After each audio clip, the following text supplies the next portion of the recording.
Violet Victor ang nagpasunog ng Sitio Liwanag. Ma'am, paano ko kami magsasalita? Itong mga Victor na to, tinago yung nanay ko sa ospital. Kailan yan?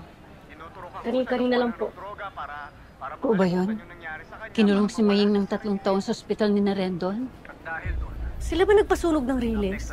Matagal lang sinasabi sa akin to ni Nasige.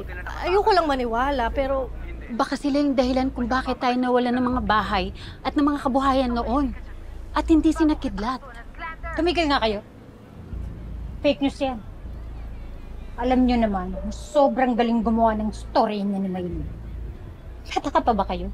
Manang-mana nga sa kanya yan si Kidlat. Huh. Ito pa, naturuan pa nga yung grupo, di ba? Tsaka tignan nyo. Pinagbibintangan nila si Jules na si Jules daw ang unang sumugod doon. Paano?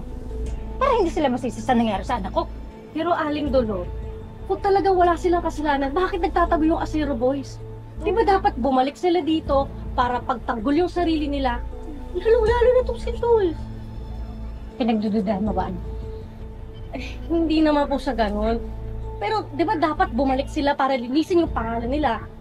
Kahit si Ako, wala para ipagtanggol itong kapatid niya. Kaya hindi nagpapakita si Ako.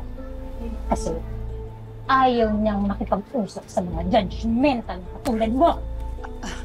Missy, mabuti pa siguro, anak.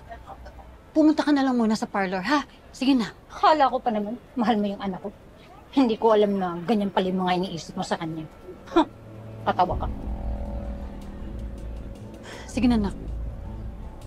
Relax lang. Ano naman nun? O kayo,